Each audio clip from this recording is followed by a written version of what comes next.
Alright, so should you upgrade your DIY grenade? The answer to that question is yes. The DIY grenade, I love to compare this to the UV bar as a lethal UV bar that you can use on humans. And you'll see what I mean by that later when we get on to a direct comparison to when I used it in a quarantine zone, kind of where you could use a UV bar in substitution. But here, you can see when you hold it down, you get a little trajectory and see how big the explosion is going to be when you're throwing it. Opposed, if you just spam it, you wouldn't be able to see that. So if you want to take your time a little bit, use your grenades more sparingly, get more out of them than you can.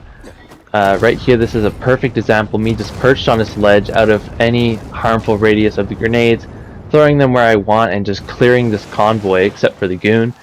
I'll drop down here in a second and we can take a look at this goon's health bar. It did just under half of the goon's health, which is pretty good off of a couple of grenades.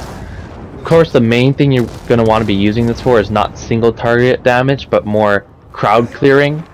But the main drawback of the grenades, especially outside, is that it draws virals. It makes a noise source, and 3 or 4 virals are going to come to you whenever you use a grenade, which is not the end of the world.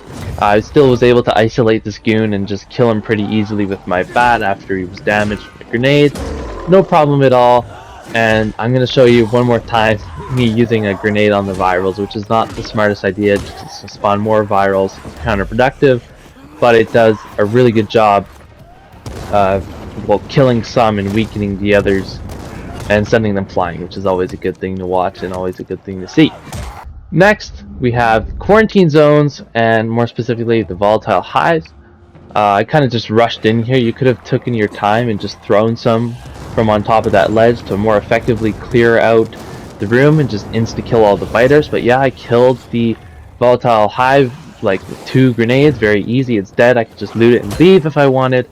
But of course, trying to get some footage here, I'm trying to kill the remaining biters and volatiles with grenades. It's not the best against volatiles because they always like to get close to you and chase you.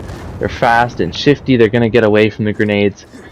And of course, you can hit yourself when you're inside like this. And I end up dying here. Again, they're volatiles, right? Hardest enemy to kill in the game. And I die.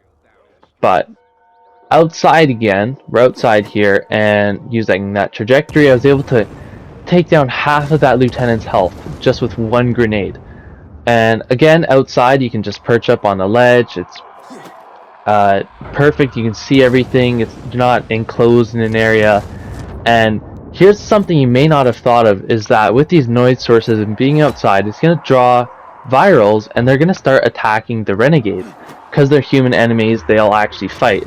Like if I was just throwing it at zombies, they wouldn't fight. Zombies wouldn't fight zombies. But there's the viral. He's coming in. I was using the trajectory to snipe them over that truck, as you saw just a little bit earlier. But yeah, I can also just really showcase the damage here. I one-shot this guy with 1 grenade. He's completely dead. With the cluster bombs, he dies, which is perfect. I was right over top of him. Perfect scenario. And over top of this howler here, it does one-shot him without starting a chase, which I thought was something pretty cool to note. You can pretty much clear streets with this thing if you wanted. That's going to be all for this video, guys. You should upgrade the DIY grenade. Thanks for watching, and I'll see you in the next video.